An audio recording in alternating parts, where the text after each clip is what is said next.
Good afternoon everyone. आज जो है हम भारत के संविधान के स्रोत पढ़ेंगे कि किन किन स्रोतों से भारत के संविधान का निर्माण किया गया है। इसके पहले जो है हम भारत के निर्माण की भारतीय संविधान के की आवश्यकता एवं महत्व पढ़ा था। तो भारतीय संविधान के प्रमुख स्रोत कौन कौन से हैं? पहला, सन 1935 के अधिनियम। भारतीय संविधान का एक प्रमुख स्रोत स्वयं सन 1935 का भारतीय शासन अधिनियम है। इस अधिनियम का भारतीय संविधान पर व्यापक प्रभाव के संबंध में रॉबर्ट एल हार्डग्रेव ने लिखा है।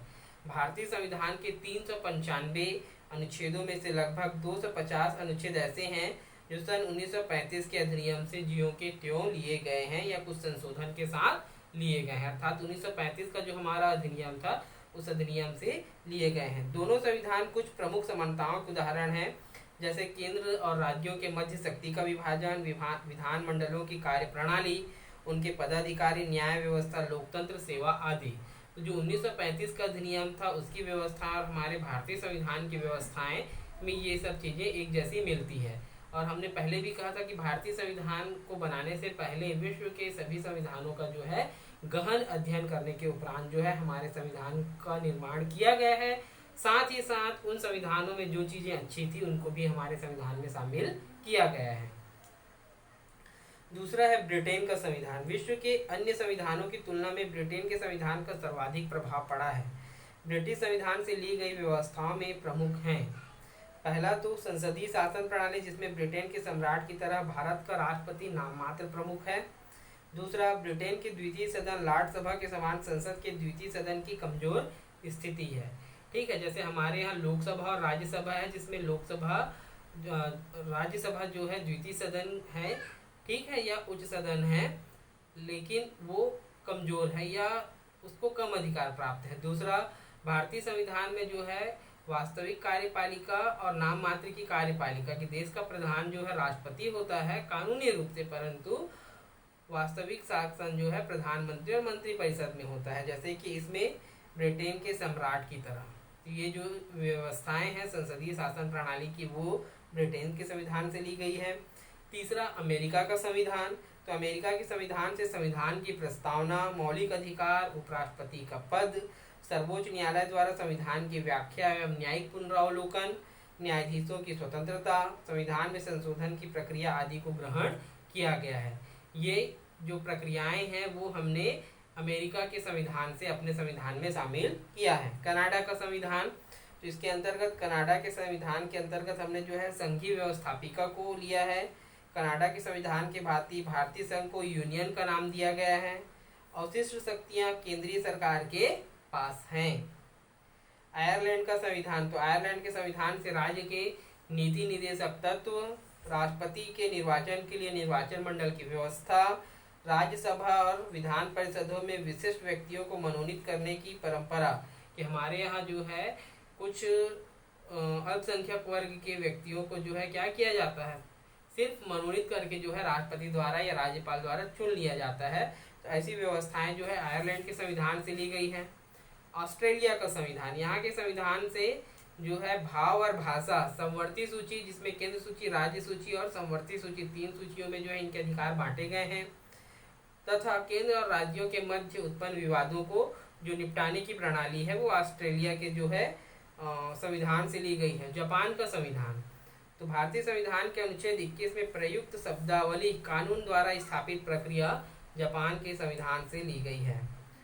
8वें नंबर पर दक्षिण अफ्रीका का संविधान, तो दक्षिण अफ्रीका के संविधान से भारतीय संविधान की संशोधन प्रणाली ली गई है कि जरूरत पड़ने पर जब हम कानून में परिवर्तन करते हैं, है ना, कि भाई आज जिस स्थिति को देखते हुए हमने कानून का निर्माण किया, अगले 50 वर्ष में स्थिति देश की कुछ और होती है, तो उस समय कानून भी उसी के हिसाब से चाहिए होता है। तो कानून में क्या किया जाता है, संशोधन किया जाता है, परिवर्तन किया जाता है।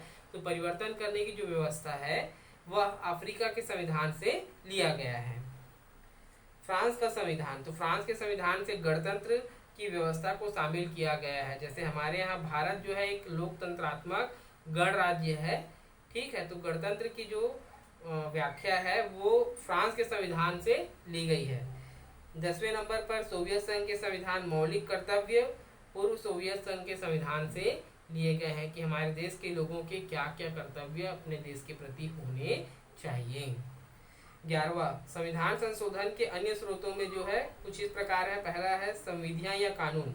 संसद ने समय समय पर अनेक अधिनियम पारित किए हैं जो संविधान के अंग बन गए हैं। ठीक है, जरूरत पड़ने पर संविधान में कुछ अधिनियम पारित किए जाते हैं जो आने वाले कालांतर समय में जो है कानून का अंग बन जाते हैं। न्यायालयों के निर्णय, सर्वोच्च न्यायालय द्वारा दिए गए निर्णय, क्या होता है कि कई बार जो है कानून किसी समस्याओं को लेकर मौन हो जाता है, तब न्यायालय द्वारा दिए गए निर्णयों को जो है उस प्रकार के समस्याओं के लिए जो है कानून के रूप में स्वीकार कर लिया जाता है। उदाहरण के लिए गोपाल बनाम मद्रास राज्य, इसमें सर्वोच्च न्यायालय ने व्यक्तिगत स्वतंत्रता की सीमा को स्पष्ट किया है कि एक व्यक्ति को व्यक्तिगत स्वतंत्रताएं कितनी होनी चाहिए, जो बाद में कानून का रूप ले लिया। संवैधानिक टीकाएं, पुस्तकों व ग्रंथ को भी भारतीय संविधान का स्रोत माना जाता है। इनका उपयोग संविधान की व्याख्या के समय किया जाता है। उदाहरण स्वरूप ग्लैडहिल की पुस्तक फंडामेंटल राइट्स इन इंडिया आदि, कि हमारे यहाँ कुछ वैज्ञानिक टीकाएं, महापुरुषों द्वारा दी गई कुछ टिप्पणियां, इन सभी का सार जो है हमारे संविधान में कानून के रूप में किया गया है। परंपराएं व विभिन्न आयोग, भारत का संविधान लिखित है, फिर भी राष्ट्रपति व राज्यपाल से संबंधित अनेक परंपराएं विकसित हुई है। जैसे राष्ट्रपति अपनी शक्तियों का प्रयोग मंत्रिमंडल के परामर्श अनुसार ही करता है, कि जैसा मंत्रिमंडल उसे परामर्श देती है वे अपनी शक्तियों का प्रयोग उसी प्रकार में करते हैं। 5वां है संवैधानिक संशोधन। अनुच्छेद 368 के अनुसार संविधान में संशोधन की जो प्रक्रिया दी गई है वह एक प्रकार से संविधान के अंग ही हैं। जो संशोधन अब तक हो चुके हैं वह भविष्य में जो भी होंगे वे सब भी संविधान के ही अंग रहेंगे। इस प्रकार जो है भारतीय संविधान का निर्माण किया गया। भारतीय संविधान की आलोचना भी की जाती है कुछ इस प्रकार से कि जो आलोचक है वो कहते हैं कि विविध संविधानों की खिचड़ी, भारत जो है क्या है, हॉच पॉच, बहुत सारे जगह से लाकर जो है एक जगह इकट्ठा किया गया है। तो ये एक चीजें हैं। दूसरा और भी बोलते हैं इसे उधार का थैला, अंधा अनुकरण, जो कि न्याय संगत नहीं है। इन आलोचनाओं के उत्तर में डॉक्टर राजेंद्र प्रसाद ने ठीक ही कहा है, यदि हम अन्य संविधानों से ग्रहण नहीं करते तो शायद हम केवल अपने आप को संतुष्ट करते, परंतु भारत की व्यवहारिक आवश्यकताओं की पूर्ति नहीं कर पाते। यदि हम अन्य संविधानों का अध्ययन करके उनकी महत्वपूर्ण बातों को अपने संविधान में शामिल नहीं करते तो हम शायद अपने आप को ही संतुष्ट करते, परंतु देश के लोगों की जो आवश्यकताएं हैं व्यवहारिक रूप में उसकी पूर्ति नहीं कर पाते। तो इन सभी प्रकारों से मिलकर जो है भारतीय संविधान का निर्माण हुआ है। ओके बच्चों, कोई भी डाउट हो तो जरूर पूछेंगे। Thank you.